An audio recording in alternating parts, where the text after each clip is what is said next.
যাতে আমার মৃত্যুর পরে আমার জানাজার নামাজটা ও পড়াইতে পারে এবং ও 10 জনের ইমামতি করতে পারে, ওর পিছনে 10 জন মানুষ নামাজ পড়তে পারে, সেই উদ্দেশ্য থেকে দেওয়া। তো ওর বাবার ইচ্ছা ছিল শহরে এনে বাচ্চাদেরকে মানুষ করা। আমাদের এখানে নিজস্ব একটা অ্যাপার্টমেন্ট আছে, তো আমরা এখানে আসছি বাচ্চাকে ভালো একটা মাদ্রাসায়। শহর মানে কোথায়? চট্টগ্রাম। জি, চট্টগ্রামে। তো সেখানে আমাদের বাসার পাশেই একই হাউজিংয়ে ওই মাদ্রাসাটা। তো মাদ্রাসা প্রাথমিকভাবে দেখতে ভালোই লাগছে, অন্য কিছু যাচাই বাছাই করি নেই ওদের কি আছে না আছে। তো যখন বাচ্চাকে দিছি ওনাদেরকে আবদার করছিলাম যে যেহেতু একই হাউজিংয়ে আমি নিয়ে এনে মানে বাসায় রেখে পড়াবো।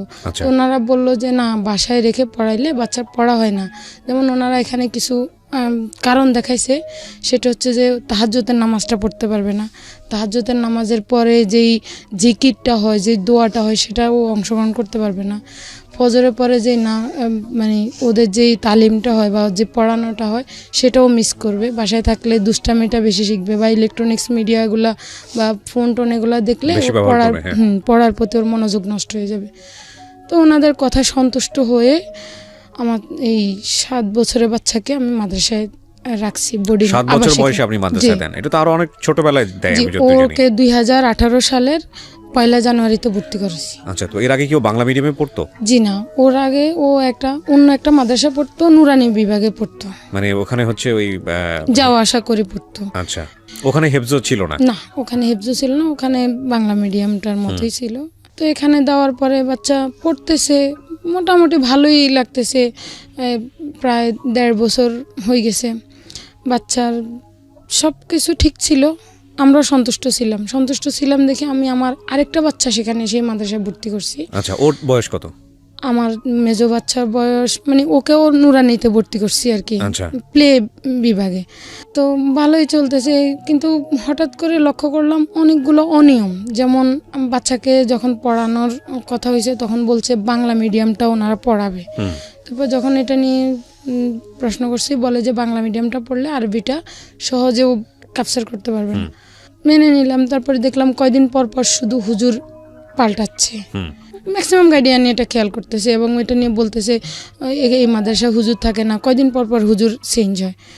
এটা নিয়ে যখন কর্তৃপক্ষের সাথে গার্ডিয়ানরা আলাপ করছে, কর্তৃপক্ষ বলে যে বাচ্চাদের সুবিধার জন্য আপনাদের বাচ্চার স্বার্থেই আমরা হুজুর পাল্টাচ্ছি। না, সেটা করতেই পারে প্রতিষ্ঠান, সেটা সমস্যা নেই। তো ওইটা কোনো না। পরে একটা হুজুর দেখলাম নিয়োগ দিল, ওর বয়স হচ্ছে তখন সম্ভবত 19 কি 20 এরকম। চলতেছে, পড়াইতেছে, ছোট মানুষ, ওই হুজুরটাও ছোট।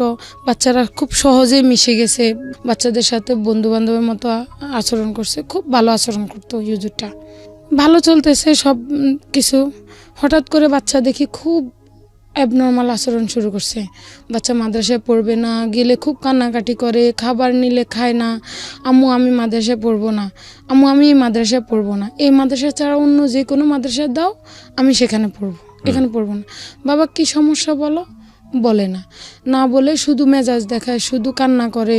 ওর বাবাকে ধরছে, বাবা তুমি আম্মুকে একটু বুঝাও, আমি এই মাদ্রাসায় পড়বো না, অন্য যে কোনো মাদ্রাসায় দাও, বাবা পড়বো। তো ওর বাবার সাথে আলাপ করছে, আর ওর বাবা বলতেছে যে কি করা যায়, জানো কি জন্য এরকম করে। তো জানার চেষ্টা করছি, ও কিছু বলে নাই।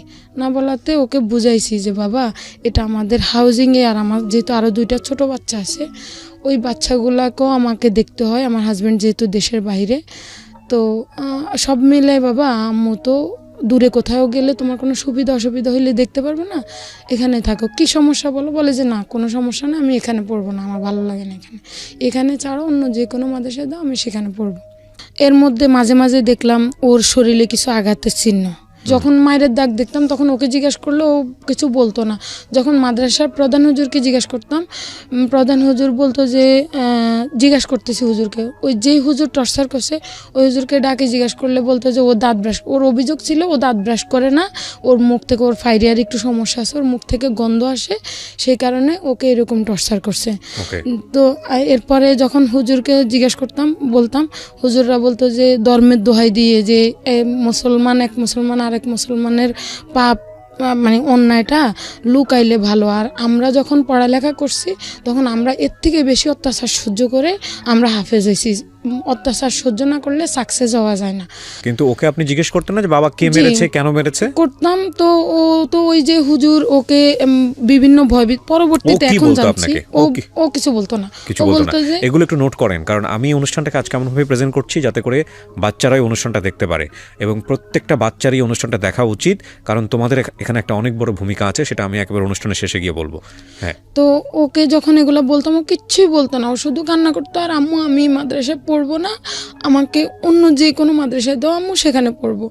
চোখের যেটা আমি দেখতে পাচ্ছি এরকম টানা, এটা কি দিয়ে মেরেছে? বেদ দিয়ে। বেত দিয়ে? জি। প্যাড দিয়ে চোখে মারতো? জি না, বেদটা মেরা মেরেছিল। মানে এরকম ভাবে ঢিল দিয়েছিল, জি। সেটা এসে তোমার চোখে লেগেছে? জি। ভয়ঙ্কর অবস্থা, এটা ভয়ঙ্কর থেকে আমার বাচ্চার চোখটা নষ্ট হয়ে যেতে হ্যাঁ, পারে। ডেফিনেটলি। এবং এটা একেবারে, এটা যদি ইচ্ছাকৃত না হয় তাহলে এই পজিশনে এই আঘাতটা পড়ে না। শুক্রবারে যখন ওর জামা কাপড়, নোংরা জামা কাপড়গুলো আনতে যাইতাম, হুজুর বলতো যে আমি ধুয়ে দিছি। বেশ কয়েকদিন শোনার পরে আমি বললাম যে আপনি যে ওর জামা কাপড় ধোন, এটা তো আপনার কাজ না, আপনি তো ওস্তাদ। Right. আমার জানা মতে শিক্ষক গুরুর মর্যাদায় আমি যেই জিনিসটা পড়ছি সেটা হচ্ছে যে ছাত্র শিক্ষকের কাজ করে, ছাত্র শিক্ষকের খেজমত করে, কিন্তু শিক্ষক কখনো আমি দেখি নাই যে ছাত্রের জামা কাপড় ধুয়ে দেয়। আপনি এটা করবেন না। তো উনি বলে যে সমস্যা নাই, ও যখন ওরকে আমি গা ডলি গোসল করাই দিই, তো তখন আমি আমার জামা কাপড়ের সাথে ওর জামা কাপড় ধুয়ে দিই। পরবর্তীতে যখন এটা নিয়ে আমি আপত্তি করছি, তো যখন আমি জামা কাপড় পরবর্তীতে ধুইতে যাইতাম, ওর পোটা পোটা ছিটা ছিটা কিছু রক্তের দাগ দিতাম পায়জামার মধ্যে, পরনের যে পায়জামাটা ছিল সেটার মধ্যে। যখন ওকে এই ব্যাপারে জিজ্ঞাসা করতাম, আমার তো মা, আমি তো আমার বাচ্চার সাথে সব কিছু খোলামেলা বলতে পারি না, তো ওকে যখন জিজ্ঞেস করতাম ও বলতো যে আম্মু, রক্তের দাগ সম্পর্কে জিজ্ঞেস করলে ও বলতো যে আমার পায়খানার রাস্তা চুলকায়, সেখান থেকে এরকম হয়। তো মনে করতাম যে কৃমির সমস্যা, কৃমির ওষুধ খাওয়াইতাম। আবার মাঝে মাঝে ওর ওস্তাদ ফোন করে বলতো যে ওর শরীর ব্যথা করতেছে, জ্বর আসতেছে, যেহেতু ও আবাসিকে থাকতো, তো সব কিছু তো দেখতাম না, তো নাফা খাওয়াই দিত, নাফা এক্সট্রা খাওয়াই দিত, বা এই টাইপের কিছু 2-1টা ট্যাবলেট খাওয়াই দিত। ওই রকম বুঝতাম না আসলে ব্যাপারটা, মনে করছি হয়তো বা বাচ্চা যেটা বলছে সত্য কথা বলছে। ও যখন খুব ঝামেলা শুরু করছে তখন ওর বাবার সাথে আমি ঘটনাটা শেয়ার করছি। ওর বাবা যখন জানতে চাইছে তখন ও বাবাকেও কিছু বলে নাই, শুধু এটা বলে আমাকে অন্য কোনো মাদ্রাসায় ভর্তি করলে আমি যে কোনো মাদ্রাসায় আমি পড়বো, শুধু এই মাদ্রাসা ছাড়া।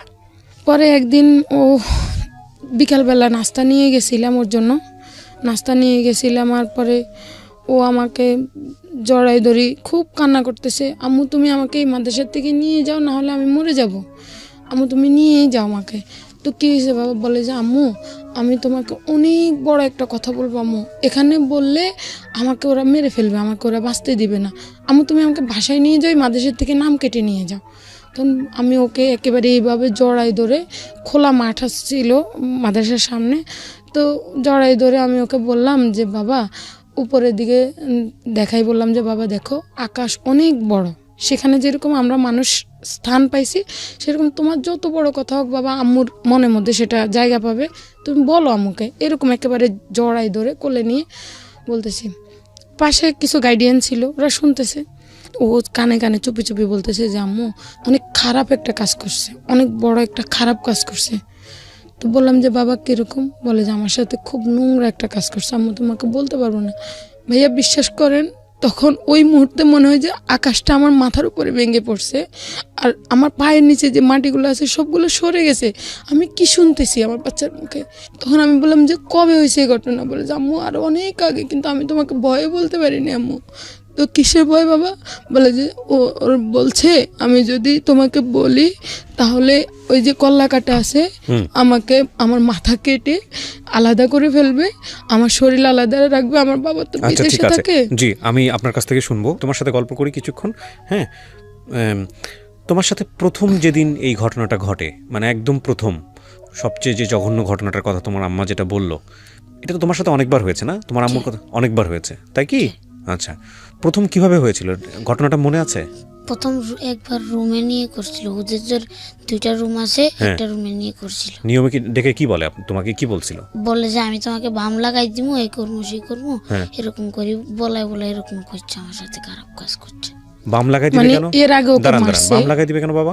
বাম লাগানোর কথা কেন আসছে? এর আগে মারছে, হ্যাঁ। তো তারপরে এই হুজুর কি তোমাকে হেফজো পড়াইতো? যে এটা করলো, তুমি তখন তো বিষয়টা বুঝতা না যে এটা কি হলো, কিভাবে জিনিসটা কি হলো। তো তারপর তুমি চিল্লাচিল্লি করো নাই? তুমি তো ছোট বাচ্চা ছিল, তুমি তো চিল্লাতে দেওয়ার কথা। হ্যাঁ, আমি ছিলে চলেছিলাম, আমার মুখ ধরে রাখছে, আমি দৌড়তে বাইরে যেতে চেষ্টা করছিলাম, আমাকে এমনি ধরে ফালাই রাখছে। তো এই কাজ করার পরে তুমি তোমার সাথে যারা পড়াশোনা করে তোমার সাথে হিফজো পড়তেছে এদেরকে বলো নাই যে আমার সাথে হুজুর এরকম একটা ঘটনা ঘটাইলো?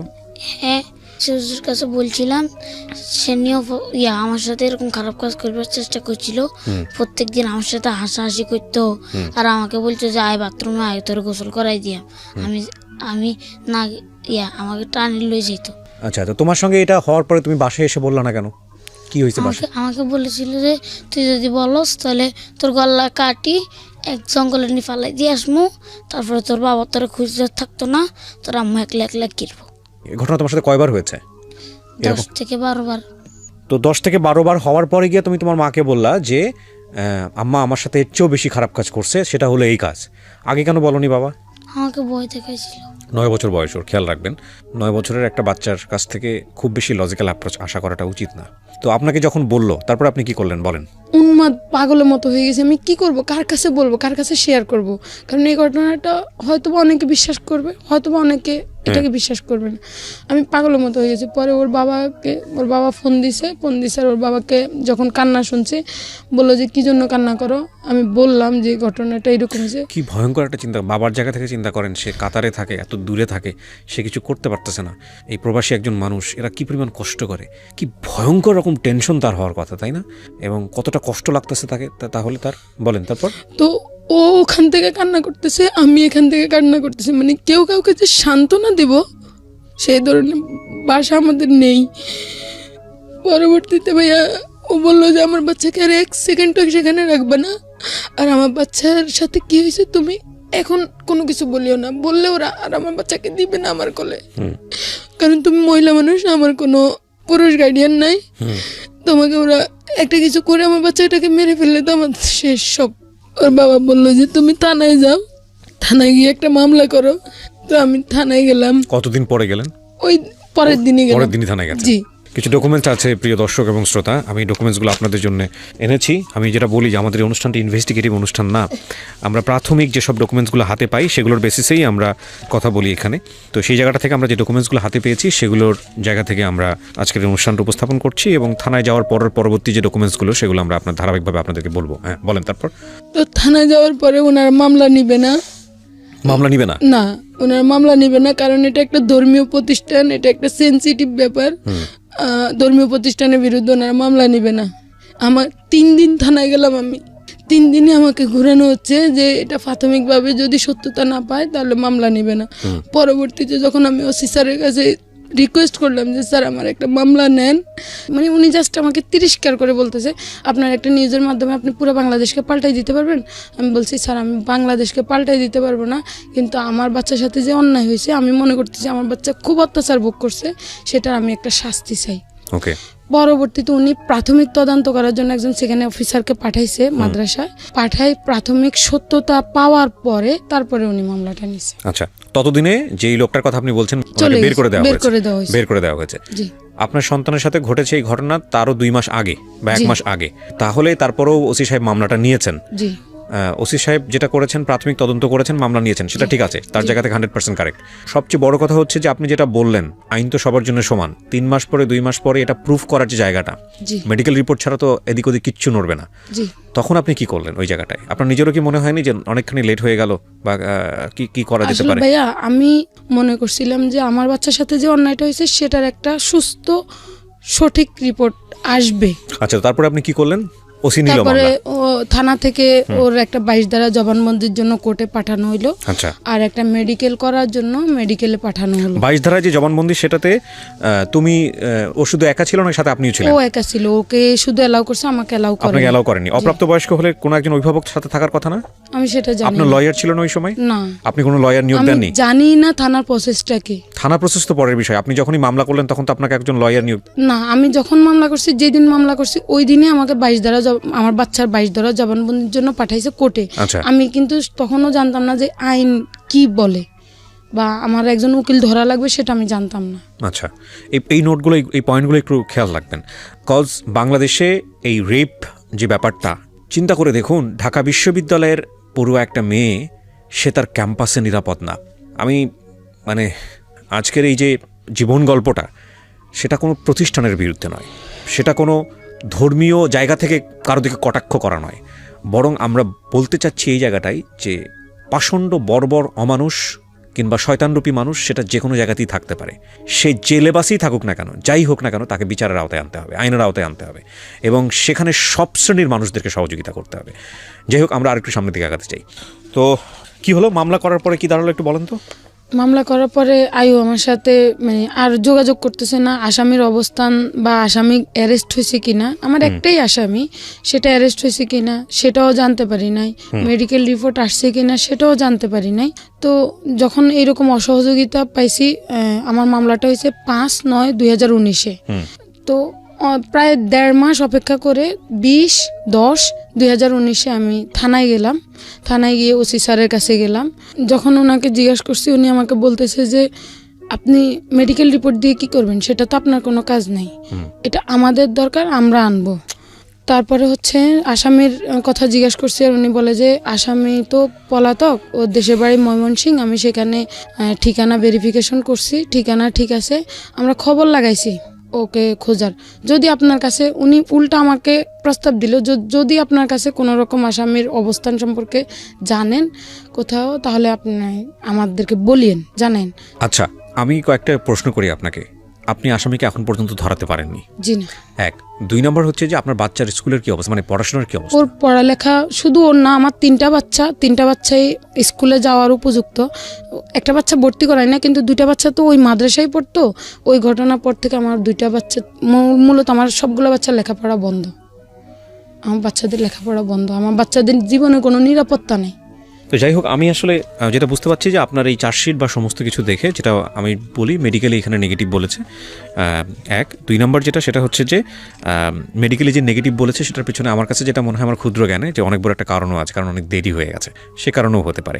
আমি ঠিক জানি না যে রেপ হয়ে যাওয়ার অনেক পরে গিয়ে সেটা মেডিকেলি প্রুফ করার কোনো সুযোগ থাকে কি না, এটা ডাক্তাররাই খুব ভালো বলতে পারবেন, বাট আমার হাতের কাছে যেগুলো আছে সেগুলো আমি যেটা দেখতে পাচ্ছি নেগেটিভ 1 আর 2 নম্বর হচ্ছে এখানে অনেকগুলো সাক্ষী আছে, এখানে অনেকগুলো সাক্ষী, এবং সেই সাক্ষীর আমি তো দেখতে পাচ্ছি সবাই হচ্ছে পজিটিভ জবানবন্দি দিয়েছে, যে ম্যাক্সিমাম কি নেগেটিভ জবানবন্দি দিয়েছে? মাদ্রাসার আমার যে মূলত আমার পক্ষে 2জন সাক্ষী ছিল, ওরা মাদ্রাসার বাচ্চার গার্ডিয়ান, ওনাদেরকে আমার চার্জশিট থেকে বাদ দেওয়া হয়েছে, আমার পক্ষে সাক্ষীদেরকে। আর যে সাক্ষীগুলো 6জন সাক্ষী, তার মধ্যে একজন আমার বোন, আর বাকি 5জনই হচ্ছে মাদ্রাসার পক্ষের লোক। তারা কি করেছে? তারা আপনার সন্তানের পক্ষে বলেছে না বিপক্ষে বলেছে? বিপক্ষে বলেছে। এবং আমার যে 2জন সাক্ষী ছিল, ওই 2জন সাক্ষীকে এই চার্জশিট থেকে বাদ দেওয়া হয়েছে। এই মামলাটা চার্জশিট হয়ে গেছে, এবং এই মামলাটা আসামি অ্যারেস্ট হয়নি। আর আসামি আদৌ অ্যারেস্ট হবে কি হবে না সেটা তো পুলিশের উপর নির্ভর করছে, বিচারে জাস্টিস হবে কি হবে না সেটা কোর্টের উপর নির্ভর করছে। আমরা দুটো প্রতিষ্ঠানের উপরই আমাদের আস্থা রাখতে হবে, এবং আস্থা রেখে সামনের দিকে এগিয়ে যেতে হবে। বাট এই ভদ্রমহিলা যে আজকে চিটং থেকে এসছেন, তো না চট্টগ্রাম থেকে কষ্ট করে এই যে ঢাকাতে আসলো স্টুডিওতে গল্পটা বলার জন্য, সেটা কেন এসছে একটু জিজ্ঞেস করি ওনাকে। আপনি কেন আসলেন এই গল্পটা বলার জন্য? ভাই, আমি চরম পর্যায়ে অপমান, অবহেলা কোনো কিছুই পাই নাই। আইনের দ্বারস্থ হই, আইনের পক্ষ থেকে কোনো রকম সহযোগিতা তো পাই নাই। বিভিন্ন পর্যায়ে, বিভিন্ন ঊর্ধ্বতন পর্যায়ে আমি বিভিন্ন অপমান পাইছি। আমার নির্যাতিত শিশুর সামনে আমাকে মানসিক নির্যাতন করা হয়েছে। 3টা বাচ্চার লেখাপড়া বন্ধ হয়ে গেছে। দিস ইজ নট আ মানে ফানি কেস। রেপ ফিজিক্যালি হচ্ছে না, রেপ কিন্তু পুরো জীবনটাকে করা হচ্ছে। This is a very important thing. এই ব্যাপারে আমার মনে হয় যেটা, যে এই ভিডিওটা তো সবাই দেখবেন। আমি ওই এলাকার থানার যিনি ওসি আছেন তাকে বিনীতভাবে অনুরোধ করতে চাই, ভাই এটা এই বাচ্চাদের যাতে লেখাপড়া নিশ্চিতভাবে হয় সেজন্য এই পরিবারটাকে আপনি সহযোগিতা দেন। এটা আইনের কাছে, আইন কি রায় দেবে না দেবে সেটা পরের ব্যাপার। এই যে ব্যক্তিটির বিরুদ্ধে অভিযোগ আনা হয়েছে সে ব্যক্তিটি আদৌ এই কাজ করেছে কি করেনি সেটা কোর্ট প্রমাণ করবে। কিন্তু বিচারের জন্যে আমি থানার কাছে যাব, বিচারের জন্যে আমি কোর্টের কাছে যাব, সেটা আমার নাগরিক অধিকার।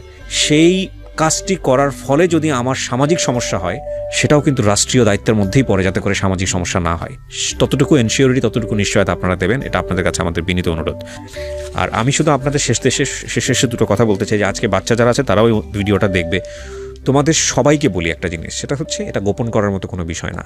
হ্যাঁ, তোমার পরিবারের মধ্যে, স্কুলে, কোথাও, কোনো প্রতিষ্ঠানে, পরিবারের মধ্যে আত্মীয় স্বজন যে কেউ হোক না কেন, যদি কখনো তোমার মনে হয় তোমার সাথে এমন কোনো আচরণ করছে যেটা তুমি নিতে পারতেছো না, যেটা খুব লজ্জাজনক, যেটা তোমাকে খুব বিব্রতকর অবস্থায় ফেলে দিচ্ছে, যেটা তোমার ভালো লাগছে না, অবশ্যই তুমি পরিবারে তোমার বাবাকে কিংবা তোমার মাকে এটা জানাবা।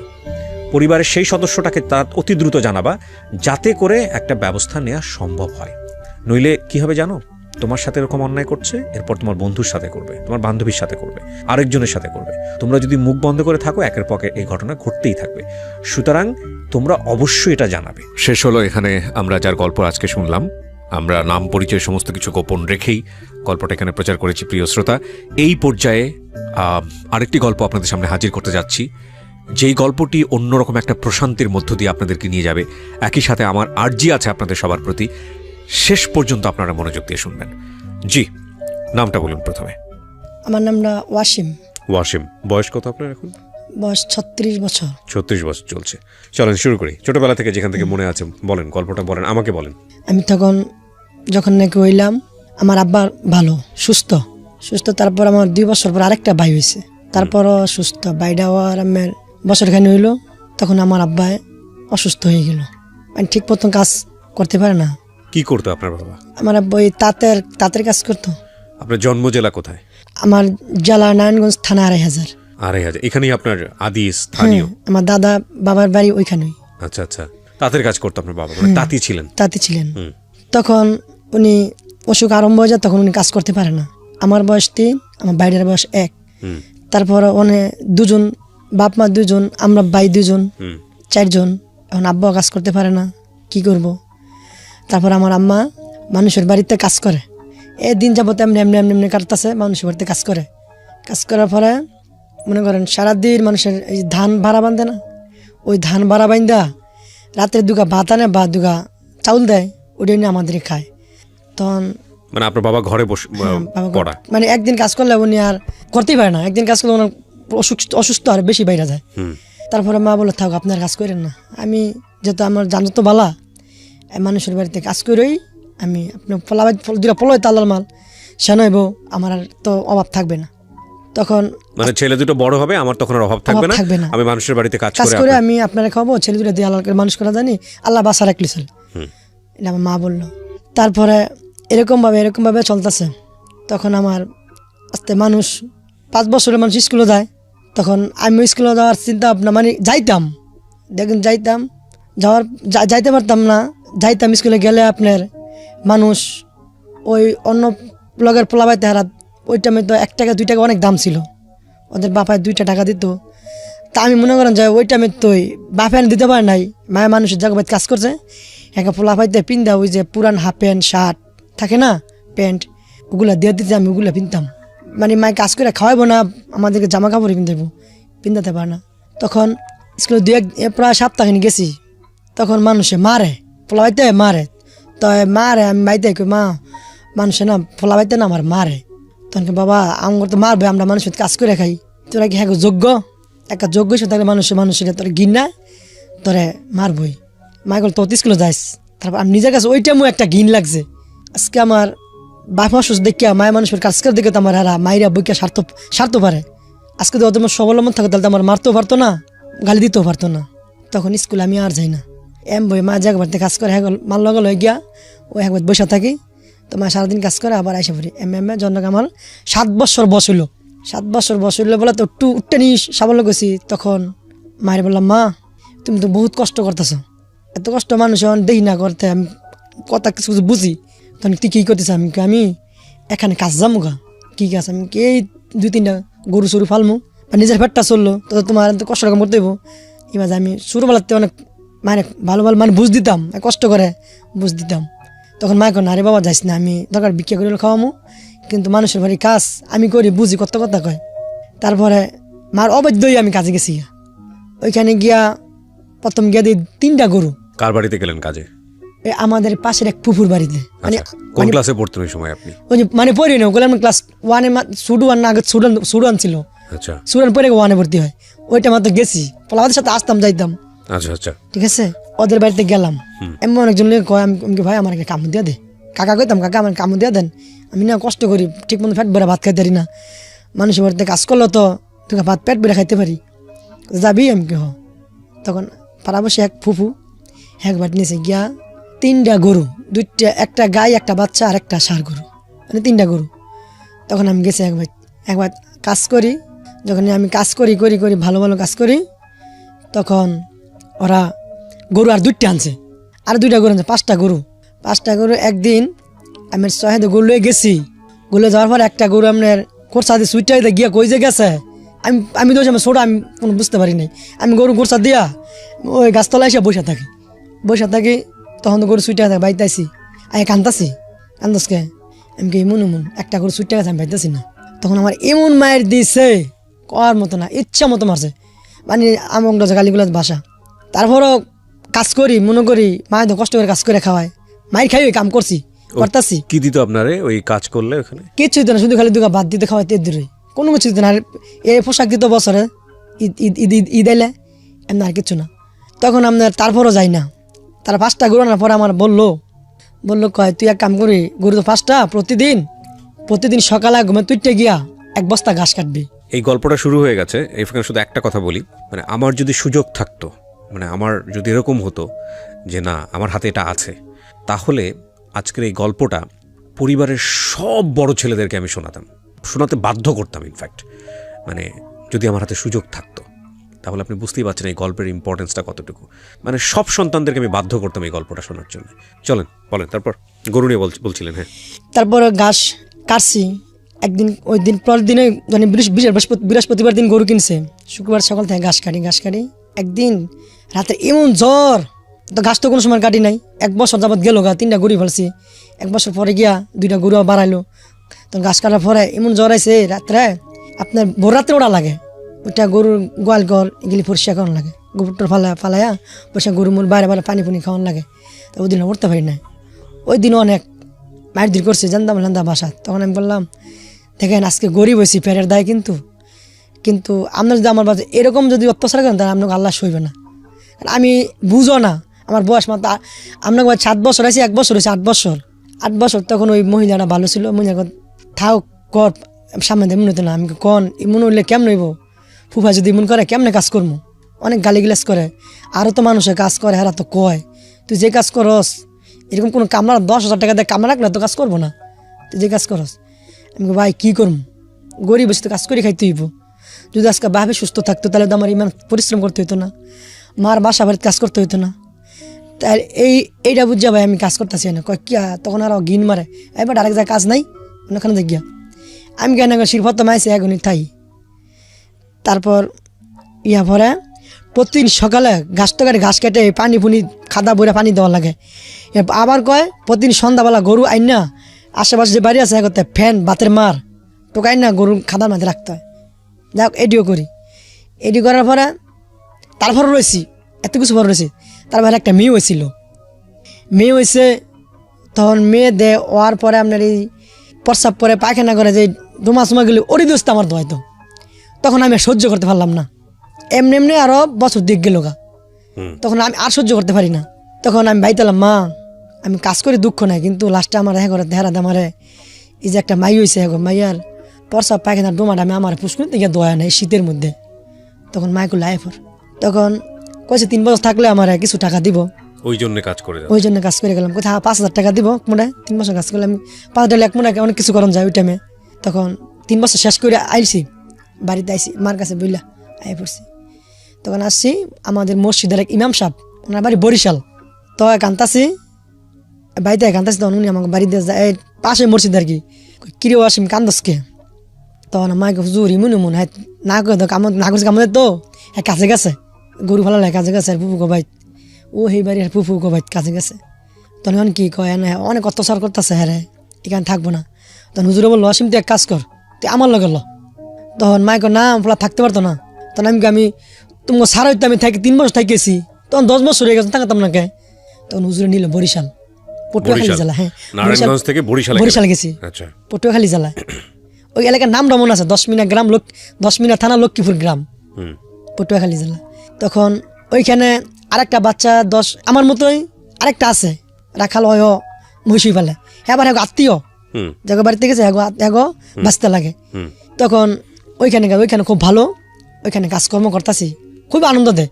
হুম মানে হুজুরে যেমনি বলে দিয়েছে আর ঠিক এরকমভাবে আমার আদর স্নেহ করে। তো এখন বেশি কোনো কাজ নাই, ওখানে খুব খাওয়ায় ভালো, পিন্দায় ভালো। ওরা আবার বছরে 2,500 টাকা করে দিত, প্রতি বছর 2,500 টাকা, খাওয়া দাওয়া কাপড় বানানো সব ওরাই দিত। তখন এরকম করতে করতে ওরা এত নিজের মনে হয়ে গেছি। তখন ওরা বলে তুই এক কাম কর, তখন হুজুরে হুজুরে আমার কথা সীমাবদ্ধি করে। তো উনি আবার 6 মাস পর আবার দেশে যায় না, কি ওয়াসিম তোরা কোনোগুলো তুই আমার কাছে বলিস।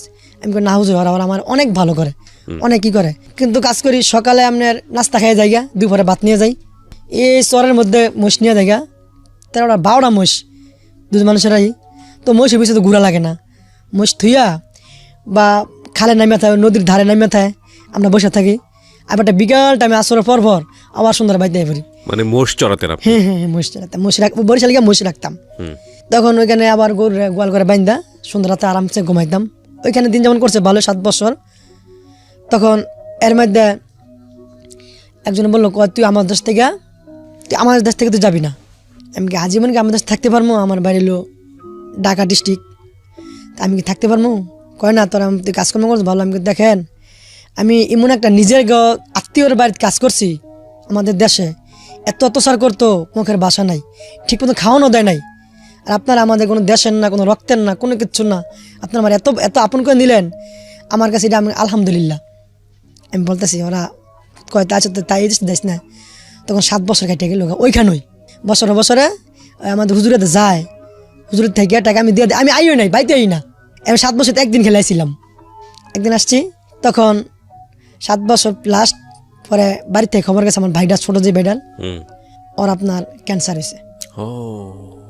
হুজুরে খবর করছে, হুজুরে গেছে, কাসিম তোর বাড়িতে ক্যান্সার হয়েছে, তুই কি করবি? ও ভাইয়ের বয়স কত তখন? আমার ভাইটার বয়স তখন আমার হলো 17, ওর হলো গিয়া 14 বছর। আচ্ছা। তখন গিয়া 2003 সালে হ্যাঁ এটা ওর এই ক্যান্সারটা হয়েছে। ওকে। 2003 সালে। তখন আমি তারপরে আমি হুজুর আপনার লগে আমি যাম, তার হুজুর আমার নিয়ে এলো। ওরা করছে কি, আমার প্রায় টাকা দিও, মানে বছর 8,000 টাকা দিও, এর মধ্যে আর আমার ওই কথা শুই না 5,000 টাকা বেশি দিয়ে দিছে। কসিম যাও। আপনার ভাই কি করতো এই সময়?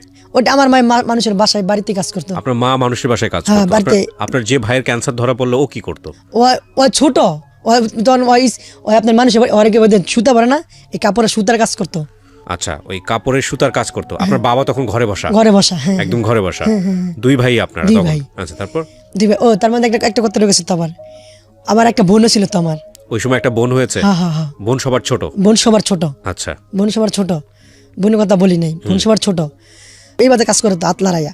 তখন আমি কি যাওয়ার কাজ? পর জামদানির কাজ করতো? না, জামদানি না, তাহলে? আরে তাঁতের শাড়ি, ওই যে নারায়ণগঞ্জে তো সবই জামদানি। না, মার্কিন মার্কিন মার্কিন আচ্ছা। মার্কিন কাপড় আছে না, আগে হাত দিয়ে বানাইতো।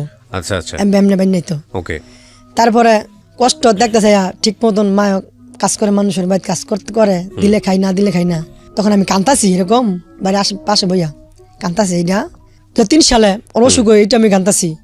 তখন বাড়িতে আমাদের একজনে ভাই ওই কয়েছি, আমি ঢাকা রিক্সা চালাই, চল। কত সালে এটা? 2003 সালে। 2003 সালে, ওকে। তখন আপনার বয়স কত? তখন আমার বয়স 3 সালে বয়স আছে না, আমার 22 বছর না কয় বছর জানি। না না, আপনার 83 সালে জন্ম হয়েছে। 83 থেকে 2003, 20 বছর। হ্যাঁ 20 বছর, 20। হ্যাঁ হ্যাঁ ঠিক আছে, 20 বছর। তখন আমার গোয়াসিম তুই ঢাকা রিক্সা চালাতে পারবি? আমি হবে পারবো। আমি, তুই ঢাকা চিনস? আমি চিনি না তো। আমার মন যদি লয়ে দেন গাড়ি, তাহলে আমি যে দূর দেখাবে না, দূরের মধ্যে চালামো, চালানোর দরকার নাই তো। তাই চায়। তারপর ঢাকা যাত্রাবাড়ি নিয়ে এলো। আমার ভাইয়ের তখন বাড়িতে আসলাম, আসে ডাক্তারের কাছে নিলাম। ডাক্তারের কাছে নেওয়ার পর ডাক্তারের এরকম মানে 8,000 হসপিটাল নিলাম। তখন ডাক্তার বললো তোমরা আর্থিক অবস্থা কেমন? স্যার বাসার মানুষের বাসা বাড়িতে কাজ করে, আর আমি রাখালের কাজ করছি এত বছর যাবত, এখন বাড়িতে আছি, কেমনে কি করবা? তাহলে এক কাম করে রে, ঢাকা মেডিকেল নিয়ে ভর্তি করো। আচ্ছা। ঢাকা মেডিকেল নিয়ে ভর্তি করো। তখন ওইটা শুনে আমি কান্তাছি। কেন বলে একবার এক ভাই বললো, অসীম তুই ঢাকা যাবি, আমি কি রিক্সা চালাবি।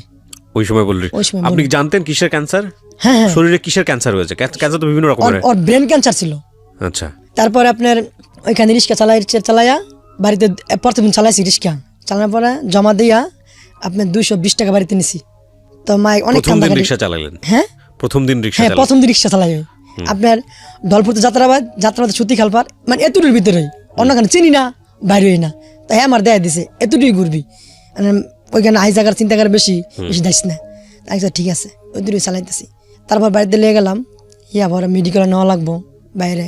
তারপরে আমাদের আশেপাশে এক তালই, পাড়াপাশি তালই আছে না, মানে তালই, উনি আবার ঢাকা থাকতো। উনি কয় তাহলে অসীম লও, ঢাকা নিয়ে ভর্তি করি। আমি থাকবো কেন? তোমার মায় থাকবো। মায় থাকতো আব্বা আমার এটা করবো কেটায়? মায় থাকবো, আব্বার অবস্থা কি হইব, ছোট বোনের অবস্থাটা কি হইব? তোর মার খাওয়াতে মেডিকেল দেখান। ছোট বোনের তখন বয়স কত? খুব ছোট? ছোট, হ্যাঁ, তখন বয়স 4 বছর। আচ্ছা, 4 বছর। তখন মায়ের কয় তোর মার খাওয়া তো মেডিকেল দিয়ে চলবো, মেডিকেল দিবই, সরকারি মেডিকেল। তারপর আমি মেডিকেল ভর্তি করছি, আমার তাহলে না ভর্তি করছে আমার সাথে নেই। ভর্তি করার পরে তারপর আমার মা থাকে, আমি করি কি আমিও বাড়িতে যাই না, আর 2 একদিন পর যাই ঢাকা রিক্সা, সারাদিন রিক্সা চালাই।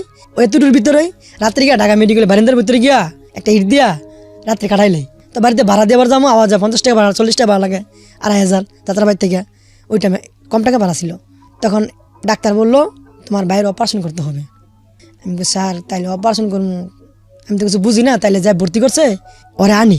তারপর ওনারে থাকে, উনি আপনার মুগদা ছিল, ঢাকা মুগদা উনি আসিল। তখন উনি কইছি তাহলে ওই এমন তো অপারেশন হইব, আমি কিছু বুঝি না, মানে আমি একটু যাইতে হইব। তখন বললো টাকা তো সরকারি, তো কিছু টাকা হলে বা করতে হইব। কিছু টাকা মানে কমসে কম 70,000 টাকার মতো বা করতে হইব ওই টাইমে। তখন কি করি 70 টাকা কই ভাই কিচ্ছু কই না। মানুষের 4 ধরনের রিক্সা চালাই, তো মানুষের কাছে বলি দুঃখ বলি, ভাই আপনাদের কাছে আমি ভাড়া যদি 10 টাকা বলি, আমার একটা অনেক কষ্টের মধ্যে আছি আমি, আমার ভাইটার যাবৎ এই অবস্থা, টাকার জন্য চিকিৎসা করতে পারি না, যদি মায়া লাগে ভাই আমার আপনারা 10 টাকা ভাড়া যদি পারেন, 10 টাকা বেশি নাহলে 5 টাকা আমার আপনারা বেশি দেওয়া সাহায্য করেন। নিজে ওই চোখে কোনো শরম লাগে না, নিজে বলতাম ওদের কাছে। তখন যার মায়া লাগছে তাই দিত, যার মায়া নাই তা দেয় নাই। যাক এমনি আল্লাহ বাসালে 2 সপ্তাহ রইলাম, 3 সপ্তাহের মধ্যে তো অপারেশন হবে।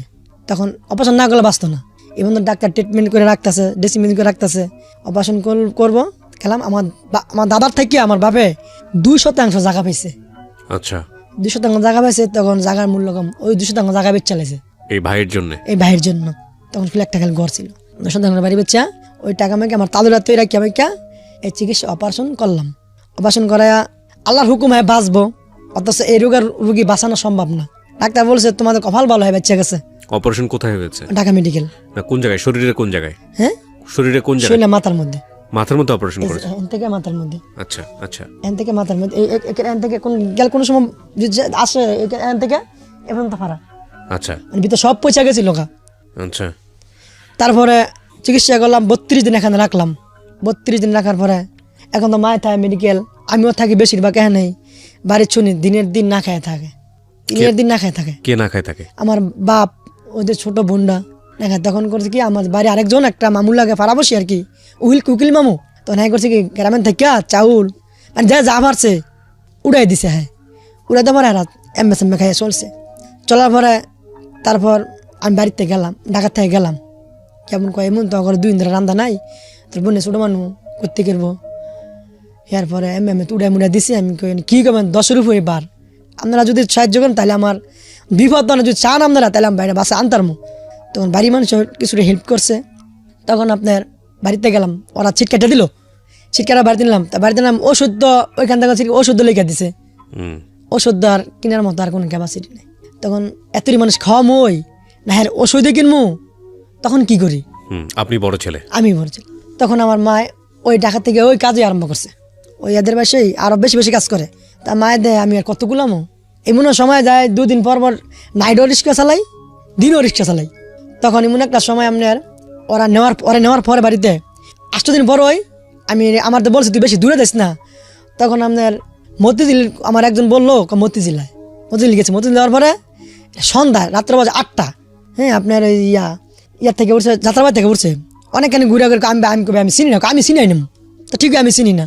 তা গেলাম, যাওয়ার পরে বাড়া কথা আমি বাড়া যাই না, আমি নতুন তো, আমি সুতি খালবার ডলপুর যাত্রাবাড়ি মেদুরি চিনি, এর বেশি মালিক নিষেধ দিছে।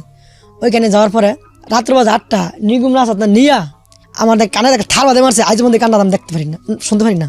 থালা মেয়েরা গাড়িটা নিল গা, এই যে হিরোইন ছিল, এই যে সিন আছে মানে ঘুর দেওয়া ফুস মারছে দা হাতের ওখানে। হ্যাঁ এই যে আছে, এই যে আছে।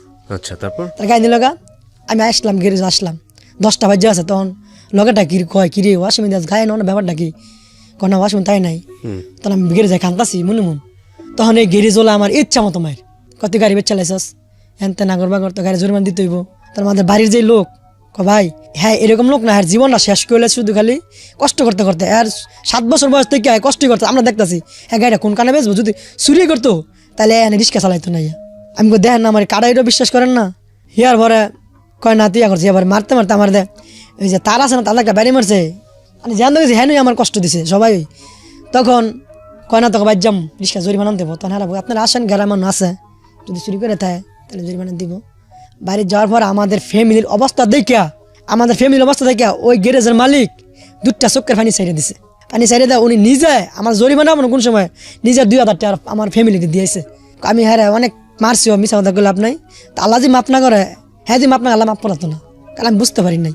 তখন আর ঢাকা রিক্সা চালাই না, গ্রাম ওই রিক্সা লইছি, গ্রাম ওই রিক্সা চালাইতেছি।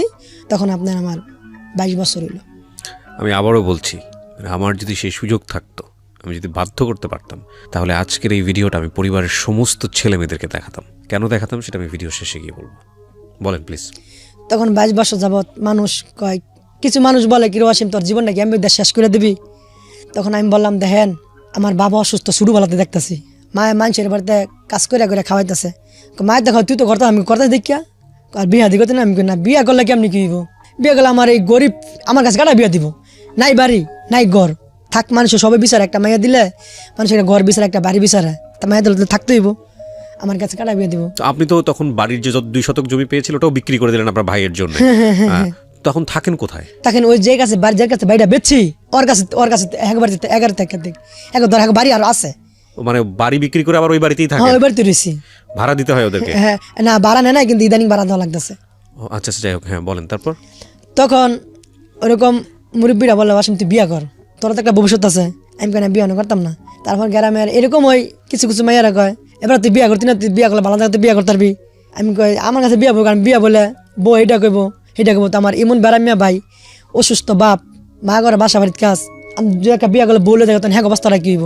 বোনটা ছোট তখন আমি জীবনে যা কিছু করলাম সবই তো আমার সর্বহারা গর্বদানে যাবো গা। আমি জীবনে কিচ্ছু আখেরাতে কিছু পাইতাম না। এখন যদি একটা বিয়া করে বোর কাছে জায়গা বিয়া করবো, যদি আমার মতো যদি হয় এরকম ফ্যামিলির মেয়ে আমি বিয়া করবো, মানে গরিব হলে বিয়ে করবো। হ্যাঁ ওর কথা হচ্ছে যে আমি যদি একটু আমার চেয়ে অবস্থাপন্ন কোনো পরিবারে বিয়ে করি তাহলে তো ওই মেয়ে আমাকে নিয়ে যাবে এই পরিবারের কাছ থেকে, তাহলে তো আমি আখেরাতে সমস্ত কিছু হারাই ফেললাম। ও কিন্তু লেখাপড়া করেনি, খেয়াল করার মতো জিনিসগুলা কারো কাছে শিখেও নি, সেরকম পরিবারও পায়নি। হ্যাঁ ওকে বলেন তারপর। মাইকেল ওয়াসিম থাক একটা বিয়া কর, আমি মা বিয়া করবো। তাই দেখো তোমরা আমার আমগো নিচু স্তর ফ্যামিলি কই আছে। তখন একটা ফ্যামিলি পাইছে সোনারগাঁও, নারায়ণগঞ্জ সোনারগাঁ। আমাকে মতে ওরা 6টা বোন 2টা ভাই, ওরা আমাকে মতে ভালো অবস্থা। ওদের বাপটা অসুস্থ, ওদের বাপটা এখনো প্যারালাইসিস। তারপর ওরা 6টা বোন কাজ করতো। তখন আমার পরি আমি আসলাম, আমার কাছে দেখে ওরা পছন্দ হইলো।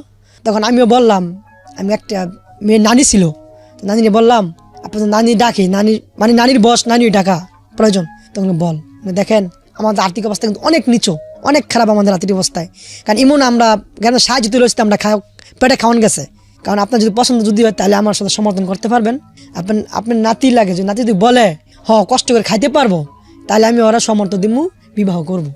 তাইলে আমি বিবাহ করবো না। তখন ওরা কথা বলছে এরকম, এক জাসে বসছে, বসার পরে কয় জিগাইলাম সরাসরি তুমি যদি আমি অনেক কষ্ট, আমি অনেক গরিবের পোলা, তোমরাও গরিব, যদি আমার পছন্দ করো, আমার কষ্ট ভাত খাইতে পারো, তাহলে আমি তোমার বিবাহ করতে রাজি আছি, তুমি কি বলো? তখন ওই বললো আমরা গরিব হই, তাহলে আমিও যদি একটা বড় আমার তো একটু আঙ্গ তো উচ্চস্থলে যে বিয়ে যদি হয় তাহলে আমার তো অত্যাচার করবো, জোর জুলুম করবো। তখন যদি বলে এটা নিয়ে আমি নিতে পারবো না, তখন আপনাদের কিছু না, আপনি কিছু বলবো, নেওয়ার কথা বলবেন না, দেওয়ার কথা বলবেন না। তো আমার এটি বলা, তখন আল্লাহর হুকুমে বিবাহ হয়েছে 2000 এমনি করতে 2004 সালে বিবাহ করছি। আচ্ছা 2004 সালে বিবাহ করার পরে আমার ছেলে হলো গিয়া 2007 সালে। আচ্ছা 2007 সালে ছিল। 2007 সালে আবার আমার এই মাটা আমার এই মা অসুস্থ, শ্বশুর বাড়িতে আসছি, আমার ছেলে হয়েছে, মা অসুস্থ, ফোনে বাইর যে অবস্থা খারাপ। তখন আবার ওই টাইমে ওই যে জায়গা বেচে লাইছি, ওইটা ঘরটা ছিল, আমার মা অসুস্থ, এখন মারে গিয়ে অবস্থা খুব খারাপ, কারো কাছে শুধু টাকা পাই না, কোনো কেউ 1 টাকা দেয় না। তখন ওই ঘরটাও বিক্রি করে লেছি, ওই ঘরটা বিক্রি করে মার চিকিৎসা করছি। কয় টাকা বিক্রি করলেন? ওই ঘরটা শুধুমাত্র বিক্রি করছে 9,000 টাকা। কি ছিল ঘরে? ঘর টিনের ঘর ছিল, একটা দোতলা ঘর, আর কিচ্ছু ছিল না। আচ্ছা, মানে কি করবো, মানে এইটা সম্বল ছিল শেষ, মায়ের তো বাঁচাতে হবো, তবে ওইটা করলাম। তখন মা শিখা আমার বাঁচান ঠিয়া না, তুই তো থাকতেই বলে বিয়া করছস। তখন আমার বউ কইলো, মানুষের জায়গা, মানুষের বাড়িতে ওই ডেরা পাকের ঘর থাকে না, পাকের ঘরে গিয়ে থাকুন, আমি গরিবের মেয়ে। আমার স্ত্রী বললো, আমার মায়ের বুঝ দিল, আপনি এই চিন্তা করেন কে, আমি মানুষের পাকের ঘরে গিয়ে থাকবো, তবে যদি আপনি সুস্থ হন তাহলে আমাদের এটা বিক্রি করলো আমাদের মনে কোনো দুঃখ আসবে না, এটা আমার স্ত্রী বললো। তখন আমার ছেলের আমি পারি না একটু দুধ কিনা খাওয়ার সমর্থন আমার ছিল না, মানে পারি নাই। আমি মার অসুখ, বাবার মানে টাকা ওদের পিছিয়ে যা কাম করে ওদের পিছিয়ে, মানুষ কিছু দিলে খাইতে পারি, আমি খাইতে পারি না। তারপরে আমার স্ত্রীও করলো, আমার বললো, একদিন ঢাকাতে রিক্সা চালাই গেলাম, ওই টাইমে ঢাকা ওই অ্যাক্সিডেন্টের পরে বেশি আসতাম না, গ্রামে চালাইতাম বেশি, তখন গ্রামে ইনকাম কম হইলে তখন ঢাকা আসতাম। ঢাকা থেকে রাত করে চালাই গেলাম, গো কি আমি তো হাজারে থাকি, গরম ফেম কষ্ট, আগে মায়ে কাজ করতো মানুষের বাইত, মায়ে যা কামটা করতো এই কামটা আমি গিয়া করি, ও মাত্র নতুন বউ ওই টাইমে, একটা বাচ্চার মা, আমি গিয়া করি। আমি মানুষ কি বলবো, তুমি যদি এই কাজটা বলো, মানুষ তোমার দেহ, তুমি এত পরিশ্রম করো, খুঁজা মাঝে আমরা এমনি খাইতেছি, তাহলে কাজ করা শরম নাকি? তখন হয় ঠিকই কাজ করে মানুষের বাড়িতে। আমি একটা জামা কিনে দিতে পারি না, তখন মাঝে মাঝে কান্দি, মানুষের বউ ইচ্ছা নিলে মানুষের বউ আপনার জামা কাপড় কিনে দেয়, আমি দিতে পারি না, মনে অনেক দুঃখ লাগে। তারপর মানুষ কত আপনার তাহলে কোনো অনেক কিছু করে আমি করতে পারি না, তখন অনেক শিক্ষা ভাইরা বলি, দেহ আমি কি করতাম বলো, আমার কিচ্ছু, তুমি তোমার দেখি আমি শান্তি, আমার কিচ্ছু লাগতো না। আমার শ্বশুর শাশুড়ি আছে, তুমি আছো, আল্লাহ মালাক বাচ্চা হয়েছে, ওই আছে, আমার আর কিচ্ছু লাগে, আমি বাড়ি চাই না, ঘরে চাই না, দশমত কিচ্ছু চাই না। তখন আমার মনে এত একটা সুন্দর আনন্দ লাগলো, তখন আমি আল্লাহ তুমি আমার অনেক সাহায্য করছো, কারণ মানুষের মতো মানুষ পাওয়া দিছো, আমি যেরকম আমার চেয়ে ভালো তুমি মানুষ পাওয়া দিছো, ওইটা বললাম। তখন আমার বাচ্চা হইলো, দুধ খাওয়াতে পারি না, কোনো কিছু খাওয়াতে পারি না। তারপরে করলাম ওই কাজ করি আমার মা আস্তে আস্তে সুস্থ হলো। সুস্থ হওয়ার পরে মাটাও কাজ করে, আমার এই বাচ্চার মাটাও এক বাড়িতে আরেক বাড়িতে, আমার বউ গেছে আরেক বাড়িতে, আমার আগের বাড়িতে কাজ করে, এমনি এমনি দিন যাপন করতেছি। বিষয়টা হচ্ছে আপনি তখন রিক্সা চালান, আপনার ওয়াইফ মানুষের বাড়িতে কাজ করে, আপনার মাও মানুষের বাড়িতে কাজ করে, আপনার বাবা হচ্ছে ঘরে বসা সম্পূর্ণরূপে, কারণ সে অসুস্থ। আপনার ভাইটা কি তখন সুস্থ হয়েছে নাকি তখনও সে বাইরে অসুস্থ, মানে কিছু করতে পারে না? 2-3 সাল হয়ে গিয়ে সুস্থ হয়ে গিয়ে 2016 সালে গিয়ে সুস্থ হয়েছে পুরো। আচ্ছা, তার মানে ও তখনও ঘরে বসা, আর ওনার একটা ছোট বোন আছে, ছোট বোনটা তখন কি করে? ছোট বোনটা লেখাপড়া করে? ছোট বোনটা স্কুলে যায়, তখন স্কুলে যায়, আর ওনার তখন একটা বাচ্চা হয়েছে, নতুন বিয়ে করেছে, ওনার একটা বাচ্চা হয়েছে, ছেলে সন্তান। হ্যাঁ, বলেন। এরকম দিন যাপন করতেছে। তারপর আমার আরেকটা বাচ্চা হইলো মাইয়া 2013 সালে। আচ্ছা, আমি কান্দি, পোলা হয়েছে, দুঃখ করি না, পোলা আমার মতো যে কোনো কাজ যদি আল্লাহ বাঁচা রাখে করতে পারবো, যদি আল্লাহ বাঁচা রাখে, আল্লাহর মাল। এখন তো মেয়ের জীবনটা কি হইব, তোমার জীবনটা যেই বাজাইতেছে, আমার তো মনে আমার মেয়ের জীবনটা এই বাজেই যাইব, কারণ আমার তো কোনো সম্বল নাই। আমি যা কামাইতেছি, যা কিছু, সব তো আমার মা বাপের ভাই বোনের সব শেষ করিতেছি। আমি যাদের কিছু না করতাম তাহলে আজকে বহুত কিছু করতে পারতাম। তা নিজের বিবেচনা বাধা দেয়, আমি বাড়ি ঘর দিয়া করবো, মা হলো জান্নাত। মার যার আছে, যার মার নাই, হ্যাঁ বুঝে মায়ের মর্মতা যে কত, আর যার নাই হ্যাঁ দহার মতো কোনো বলার কোনো ভাষাই নেই। আমার ওই বাইডারে অসুস্থ উনি আবার কাজে লাগছে, কাজে লাগার পরে তারপর আমার যে মেয়েটা হয়েছে, মেয়েটা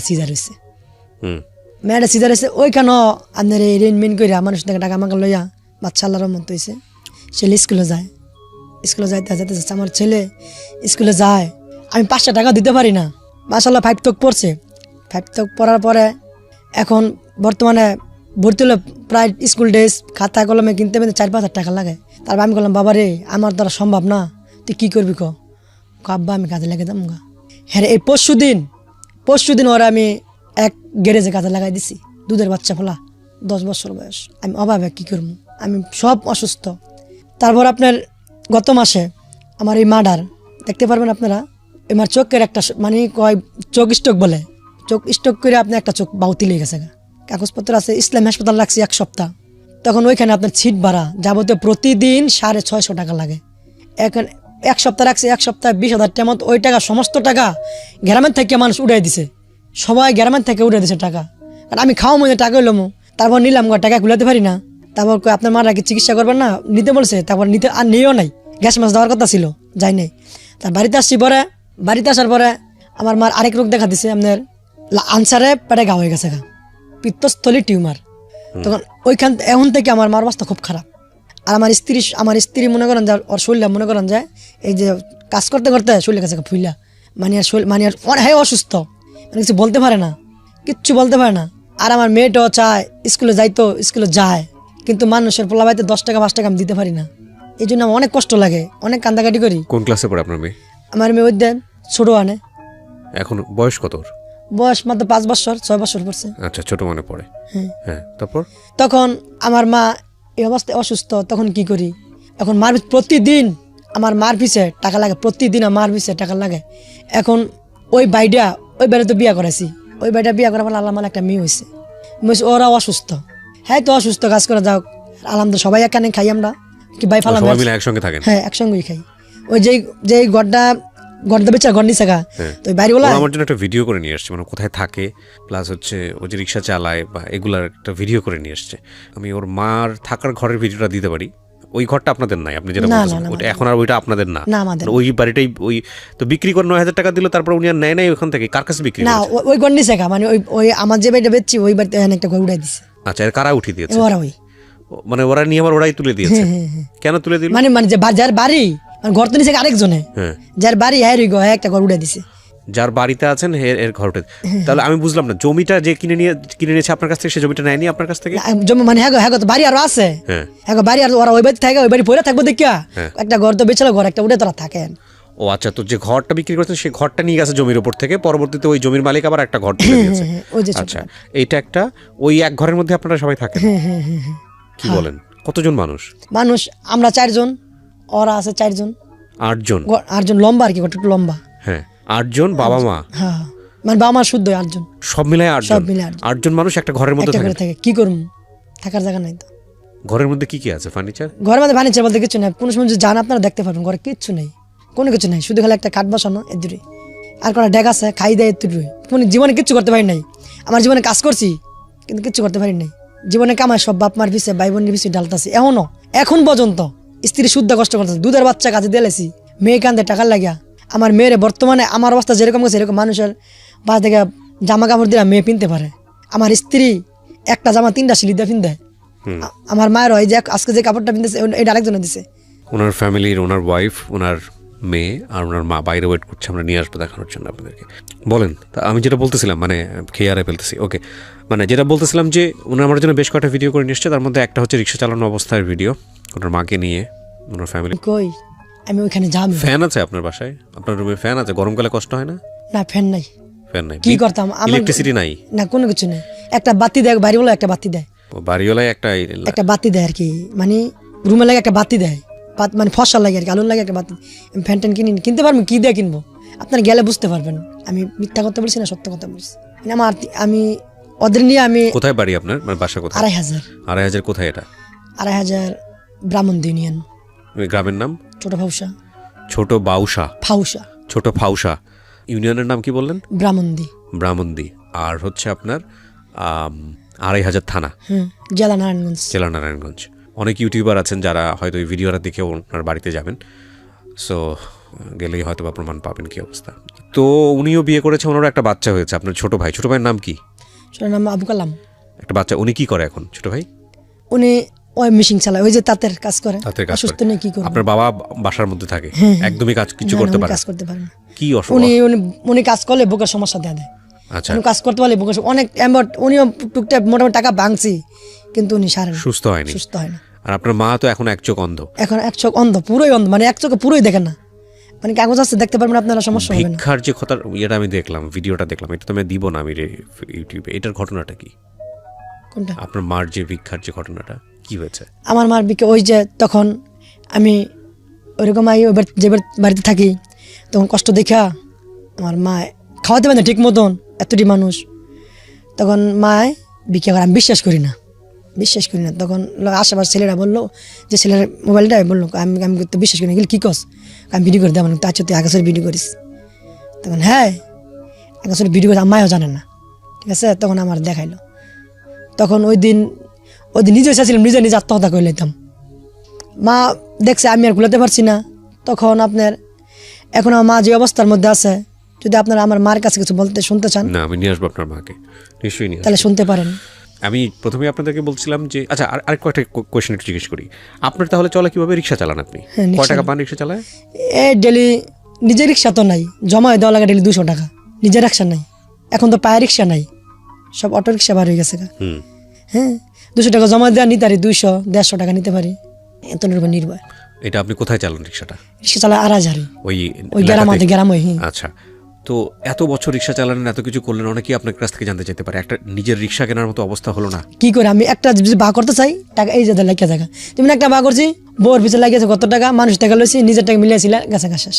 এটা খুব ইম্পর্টেন্ট। উনি যেটা বলতে চাচ্ছে যে একটু যদি অবস্থা করি, হয় মায়ের ওষুধ দেখা যায়, একটু যদি অবস্থা করি বইয়ের সিজারে টাকা লাগে, একটু যদি টাকা জমাই আব্বার পিছনে ব্যয় হয়, একটু যদি টাকা জমাই সেটা যায় হলো ভাইয়ের পেছনে, একটু যদি টাকা জমাই সেটা স্কুলের বাচ্চাদের খরচ, মানে সব মিলায় ওনার একটা রিক্সা কেনা হয় নাই। আমি কেন আপনাদেরকে শুরু থেকে আজকে বলছিলাম যে আমি যদি পারতাম আমি সবগুলো ছেলে মেয়েকে বাধ্য করাতাম আজকের এই ভিডিওটা দেখতে। পরিবারের যে ছেলে দায়িত্ব নেয় বা পরিবারের যেই ছেলে মানে পরিবারের ছেলে হলে কেমন হওয়া উচিত, সেটা হচ্ছে আজকের এই ভদ্রলোককে দেখে আমাদের শেখা উচিত। ওয়াসিম, কখনো মনে হয় নাই যে অনেক রিক্সাওয়ালারই তো অনেকগুলো বিয়ে করে, আমরা এরকম কথাবার্তা শুনি, মানুষ রিক্সাওয়ালা বলে অনেক সময় মানুষকে গালিও দেয়, হ্যাঁ, আমাদের সমাজে। কখনো মনে হয়নি যে এত কিছু দেখে কি হবে, বাপ আছে বেঁচে, ভাই আছে যে আমরা থাকুক ওরা, আমি আর একটা বিয়ে শাদী করে অন্যদিকে চলে যাই, বা আমার আর দরকার নাই এত কিছু দেখার, এত কষ্ট করার দরকারটা কি? সেই ক্লাস 7 বছর বয়স থেকে আপনি কষ্ট করছেন, কখনো এটা মনে হয় নাই আপনার? না, এটা মনে আমার হয় নাই। এটা আমি চিন্তা করছি, আমি যদি ওই দুনিয়ার শান্তি বিচারি, আমার যদি একদিনের দুনিয়া, আমার মসজিদের হুজুরে বুঝাইছে এগুলা, তুই যখন হাতে লাড়ি ধরছস, লাড়ি জীবনে সারবি, তুই আখেরা থেকে লাড়ি পাবি। তো ওই কথাটা বিদ্রোহ কি আমি এখন পর্যন্ত ওই কথার মতনই চলতে আসছি। তাই আল্লাহ যদি আমার এই দিন এখানে শান্তি না হলো, ওই দিনে তো আমার শান্তি করবো, আমি ওইটার বিশ্বাস করি ভাই। আমি বাবা মা ভাই বোনরা আমি সবাই করতেছি, শুধু এটাই বিশ্বাস। আমি যদি পারতাম অনেক কিছু করতে পারতাম। যেমনটা বলেছিলাম যে আমি ওনার মা, মেয়ে এবং ওনার ওয়াইফ আমাদের স্টুডিওর বাইরে ছিল, তো একটু কথা বলি। মাইক্রোফোনটা আপনার মেয়েকে দেন, একটু আপনার মেয়েকে দেন মাইক্রোফোনটা। হ্যাঁ, তোমার নাম কি বাবা? লিজামণি। আচ্ছা, লিজামণি কোন ক্লাসে পড়ো? নার্সারিতে। কোন স্কুলে? সরকারি ছোট মানে সরকারি স্কুলে। মানে খালি কেজি স্কুলে পড়াতাম, অনেক এটারই কেজি স্কুল, বুঝলেন? আচ্ছা ঠিক আছে, দেন ওকে মাইক্রোফোন ধরেন। তোমার ভাইয়ের নাম কি? সিফাত কই? কাজে লাগাই দিছি। কবে থেকে? পরশু দিনকে থেকে। কোন কি কাজ করে সিফাত? ও বলে কোর মতো করে। কোথায় গেছে বলতে পারো? নবাবপুরে। আচ্ছা, তো ভাই বোন একসাথে খেলতে, ভাইটারে মনে পড়ে না? ও কি সন্ধ্যার সময় চলে আসে নাকি ওইখানেই থাকে আপনার ছেলেটা? রাত্রে 8টা বাজে আসে। ও চলে আসে রাতের বেলা। আচ্ছা, কোন ক্লাসে পড়তো তোমার ভাই? 6-এ থাকা অবস্থায় করে দিয়েছেন না? আচ্ছা, আপনার ওয়াইফকে দেন একটু। ওয়ালাইকুম সালাম, ভালো আছেন? হ্যাঁ, ভালো আছি। আপনার জামাই যে এরকম অবস্থার মধ্যে পয়সা করি নাই, রোজগার করতে পারে না, শুনলাম আপনার একটা কাপড় দেওয়ার সামর্থ্য তার নাই। হ্যাঁ স্যার, এই যে দেখেন কি সিরা জামা কাপড় দি, খুবই অবস্থা আঙ্গ খারাপ স্যার। মানে কি করবো, মানে গরিবের ঘর হয়েছি, তো আঙ্গ দুঃখের হয়েছি, গরিবের ঘর, আবার গরিবের জায়গা তো স্যার বিয়ে হয়েছে। আচ্ছা, রান্নাবাড়ার কাজ কে করে বাসায়? করে আমি করি, মাইসের বাসার কাজ করে আবার নিজের বাসার কাজও করি।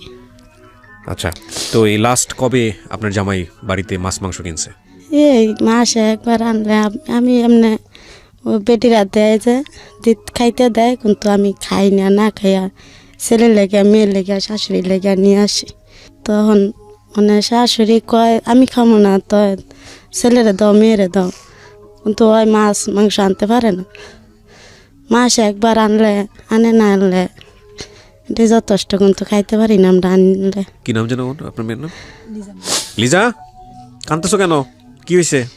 কোনো সময় আমার 2টা সন্তান, একটাও থাকে না, কিন্তু বলে কিন্তু সময় তো দেয় না, খাওয়াইতে পারি না। এবারে আমার ছেলেটারে মনে করেন স্কুলও যাওয়াই 6 পর্যন্ত পড়াইছি, এই ফ্যানটা করে সিলাই পিন্দাইছি। এই যে বাইত কাজ করি, ও গো ছেলে গো ফ্যান পুরানো জায়গা দেয়, এইটার নাম বাইতে না সিঁড়ি করাইয়া আমার ছেলেরা পিন্দাই। তখন বাচ্চায় কই মা এইভাবে কতদিন যাইব, এভাবে কতদিন যাইব। দমা আমি কাজে লেগে যাই, কইছি বাবা কাজ করবা এই সময়, মা আমি কাজে লেগে যাই। তখন এই বাচ্চা এই যে কয়দিন ধরে কাজে লেগে আছে, ওর ছোটো বাচ্চা না, কাজে টাকা দিবে না, কইছে কাজ শিখাইব, কইছে যান ও শিখলেই চলবো। পেটে ভাতে দিয়ে দিছি কি যে আমার ছেলে তো 3 বেলা 2 ভাত খেতে পারবো, এটাই আলহামদুলিল্লাহ। ওকে, কিন্তু আমার শ্বশুরটারও খুবই অবস্থা খারাপ, প্যারালাইসিস হয়ে গেছে। কিন্তু আমার বাপের অবস্থাও খুবই খারাপ। আমরা 6টা বোন, 2টা ভাই, একটা ভাই মনের ওই মা ইয়া কইরা মাইসা বাড়ি কাম কাজ কইরা, কিন্তু একটা পাস করাইছে। আমরা স্কুলে আর যাইতে পারিনি, আমরা খুবই কষ্ট। বাইরেও চাকরি পায় না, যেন যায় নয় যায়, চায় ঘুষ চায়। আপনি শাশুড়িকে দেন। কেমন আছেন? ভালোই আছি। তো আপনার এই বৌমা কেমন দেখে আপনারে? না, আমার বৌমা আমার সন্তান, বড় ছেলে। আমার ছেলে না থাকলে আমি এতদিন মরে গেলাম বলে।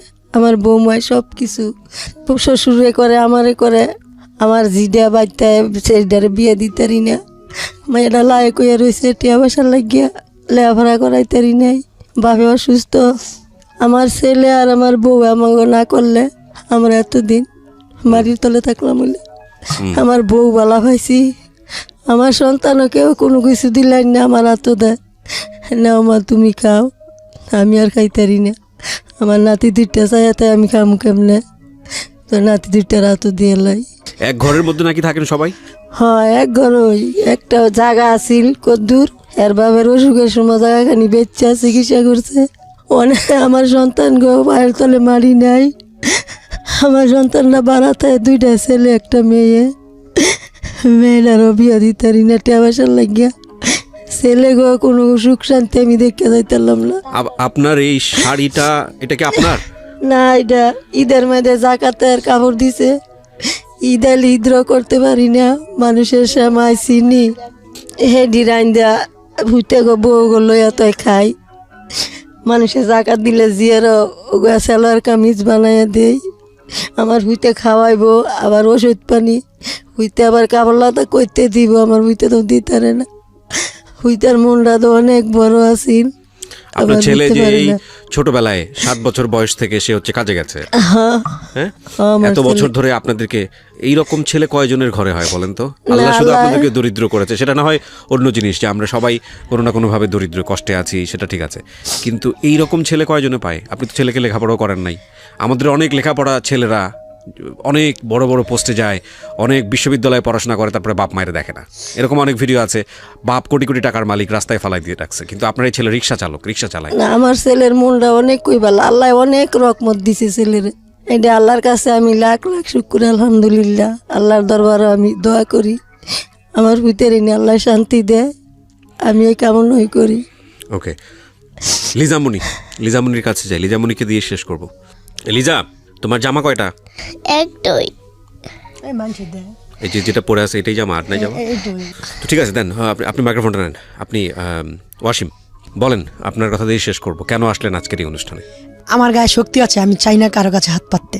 এই কারণে এই পর্যন্ত আমার নিজের শক্তিতে করে বাপ মা আমার পুরো ফ্যামিলি আমি ওদেরকে আমি করে আসছি, কিন্তু এখন আমি চাই না, তাই না পারায় আমি এখন আসছি আপনাদের কাছে। কিন্তু আমার মায়ের ট্রিটমেন্ট প্রয়োজন, বাপের ট্রিটমেন্টের প্রয়োজন, কিন্তু এখন আমার কিছু করতে পারতেছি না। আমি এখন হয় ওইটা মৃত্যু, আনাল আমার একটা কিছু করতে হবে, কিন্তু আমার কিছু পাওয়া নাই। এই আমার আপনার কাছে আমি পুরো ভিডিও জুড়েই এই ওয়াসিমের ঠিকানা বলেছি, এবং একই সাথে এটাও বলেছি, পুরো ভিডিওতে আপনারা দেখবেন যে বাম পাশে ওয়াসিমের 2টো নাম্বার আছে। এই 2টো নাম্বার বিকাশ করা আছে, এবং ওদের সাথে যোগাযোগ করতে চাইলে আপনি যোগাযোগ করতে পারবেন। সরাসরি গিয়ে দেখা করেন, কথা বলেন, এবং definitely this is not investigated. আমি যাইনি ওখানে, ফিল্ডে যাইনি, এবং কোনো সত্যি আমি কখনো সেটা করি না বা করার সুযোগও নাই। আপনারা নিজেরা ইনভেস্টিগেট করেন, কথা বলেন, দেখেন, এবং তাওয়াক্কাল তু আলাল্লাহ। আমি আজকের এই অনুষ্ঠানে এই যে ওদের যে গরিবী অবস্থাটা, সেটাকে বড় করে দেখতে চাই না। এটা আমার ভিতরে কি হয়েছে এবং আমার যারা দর্শক যারা দেখেছেন তাদের ভিতরে কি হয়েছে আমি সেটা জানি, কিন্তু আজকের এই অনুষ্ঠান অসাধারণ একটা মেসেজ আছে, অসাধারণ একটা মেসেজ।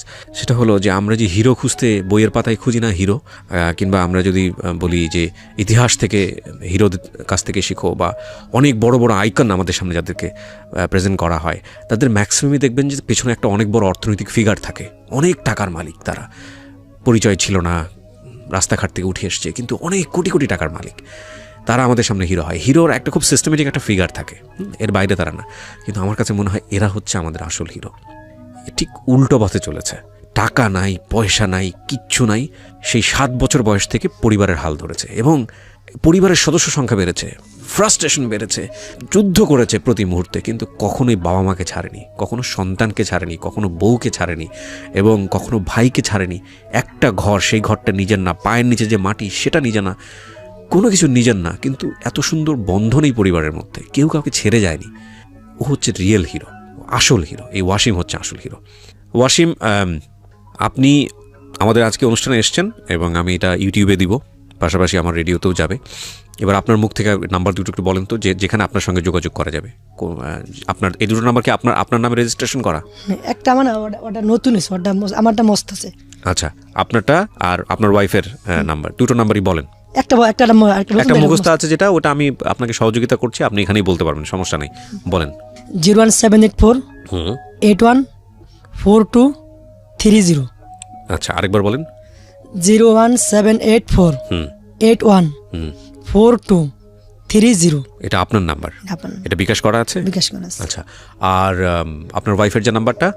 01312 তারপর 199583। আচ্ছা, আবার বলেন। 01312 199583।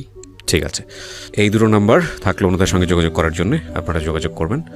আর এটা একটা অসাধারণ ভিডিও।